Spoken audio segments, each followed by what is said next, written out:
नवऱ्याचं काही टेन्शन नाही, मनासारखे कपडे घालता येते, सासरचं माहेरचं काही टेन्शन नाही, सगळीकडे लाड पुरवले जात आहे. आणि त्यात तर माझे हेअर ग्रोथ आहा हा हा, तुम्ही बघितलं असेल 2-2.5 महिन्यापूर्वीच मी मल्टी लेअर हेअर कट केली, जी की कमरीच्या वरपर्यंत केस होते कट केलेले, आणि आता ते खूप छानपैकी वाढलेले आहे, मस्त चालू आहे. देवा अशीच कृपा माझ्यावर ठेव. आणि त्यात आता मी होती माहेरी, जिथे माझे सगळे लाड पुरवण्यात आले आहे. आता तुम्ही माहेरी गेल्यावर काय भाजी खायला ऑर्डर करता तुमच्या आईला मला माहीत नाही, पण माझा आग्रह असतो माझ्या आजीकडे, ती म्हणजे भरली कारल्याची असते ना त्याची भाजी.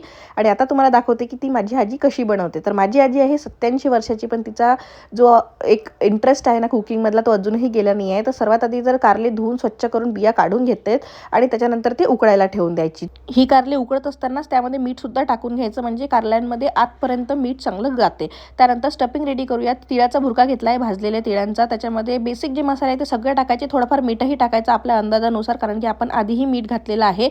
1 चमचा साखर टाकायची, भरपूर सारा कोथिंबीर टाकायचा आणि 3 लिंबाचा रस टाकायचा.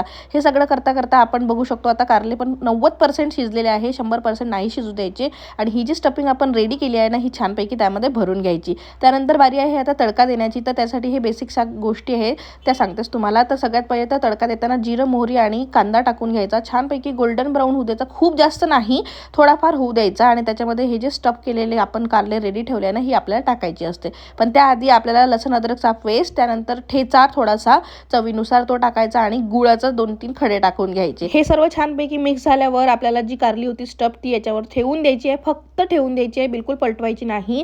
त्यानंतर झाकणाने झाकून घ्यायचं आणि 2 मिनिटांनी ही परतायची. आधी 2 मिनिटांनं पलटवल्यावर तू बघू शकता भाजी ऑलमोस्ट रेडीच आहे, कारण की सगळं मटेरियल ऑलरेडी शिजलेलंच होतं. मग करा गरमागरम एन्जॉय. मी पण मस्त एन्जॉय केली माझ्या आजीच्या हातची कारल्याची भाजी. आणि थँक्यू आजी, तू आहे म्हणून मला अजूनही कारल्याची भाजी आवडते. भरपूर लोकांना आवडत नाही, पण अशा प्रकारे नक्की बनवून बघा, खूप छान. तर व्हिडिओला सेव्ह करायला विसरू नका, कारण की ही कारल्याची भाजी तुम्हाला कुठे भेटणार नाही, माझ्या आजीची स्पेशल रेसिपी आहे बरं का. आणि त्यानंतर ना तुम्हाला काय वाटते, माझी आजी सुगरण आहे, माझे आजोबा पण कलाकार आहे बरं का, असे मस्त दही बनवतात ना.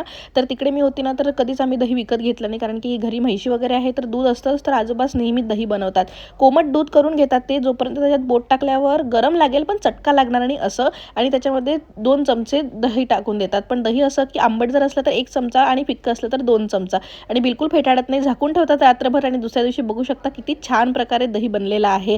Thank you for watching, keep supporting. आणि माझ्या आजी आजोबांना खूप साऱ्या कमेंट्स करा बरं का, ते नक्की वाचून दाखवेल मी त्यांना.